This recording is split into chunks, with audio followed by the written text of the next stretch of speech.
weeds are back. We need to get on these. You'll notice we've got marigolds planted in the garden, different places. We've got sweet basil, and once those start to flower, especially the sweet basil, the pollinators will be drawn to them.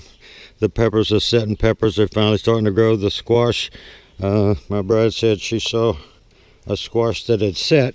A lot of plants like this have female flowers first to attract the pollinators, and then male flowers first to attract the pollinators, and then they have the females. And see, there's the squash to be set, and the others were male flowers.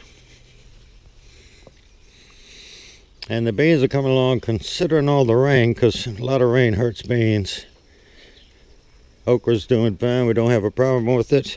We've got cukes over here that are about 2 inches long, which isn't bad.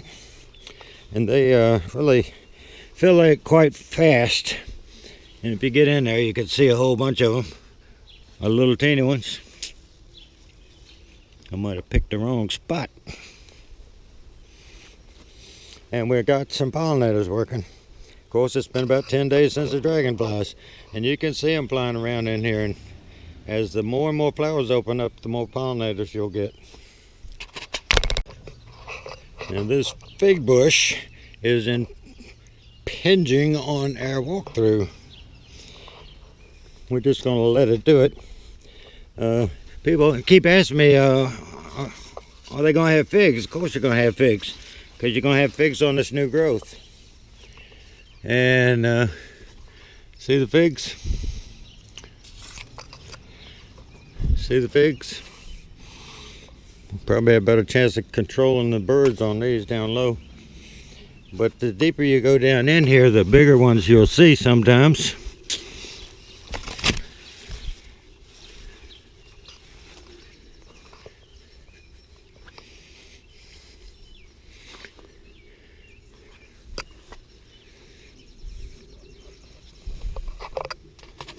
Tree the deer ate on a few weeks ago, and you can see how it's putting out some new growth. They could still come up here and nibble on this, but we've got this Irish Spring Original soap, and that does seem to deter deer. I think what it is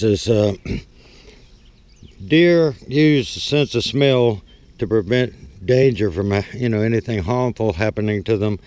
And if you get this soap out here, and these are not fresh bars, but if you have a fresh bar of Irish Spring Original, I think the odor is so strong it overpowers their sense of smell, and they couldn't smell danger.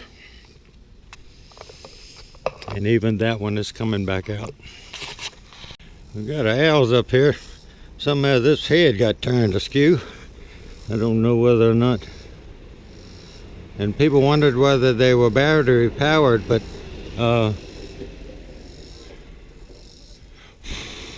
see, I just blew on that and stopped it. Just my breath makes the head move around.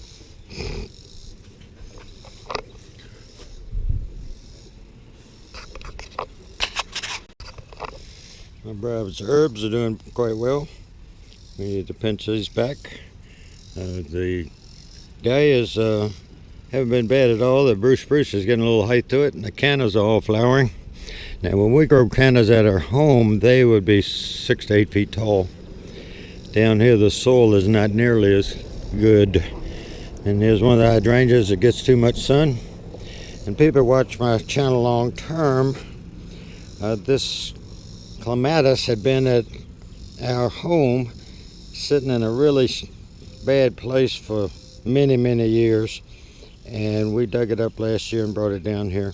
And every time I see it grabbing a hold of this piece of fence, because the rabbit was eating on it, I unwind this and put it back over here so I can get the most of it climbing the stake. Japanese beetles haven't been horrible, but they very rarely attack cannas and almost never attack calla lilies. And that bag has that many in it in a week. And I know some people say it draws them to your site, but it also captures them all, and they won't lay eggs in the soil and have them back next year. But we have never had them attack callas like this.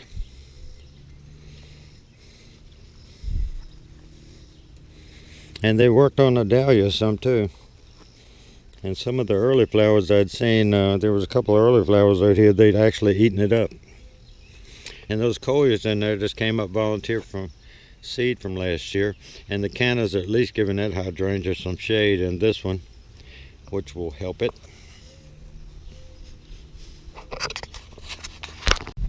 You might be getting tired of looking at this little flower bed, but it is filling in to where in places you can't see the mulch.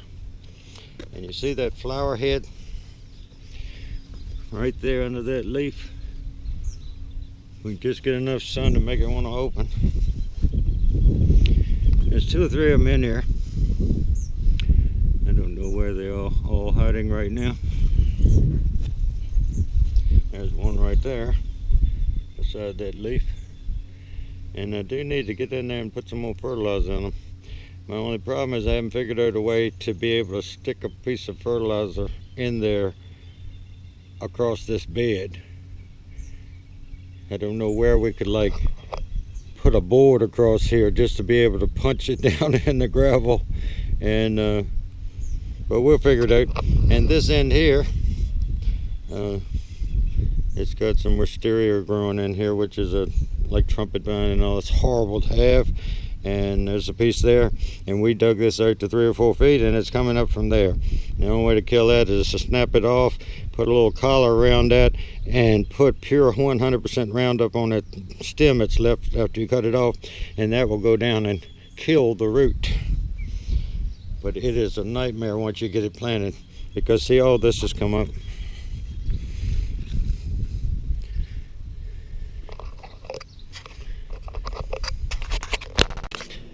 Nice little grilled steak and baked potato and a salad with their sweet million tomatoes chopped up in it.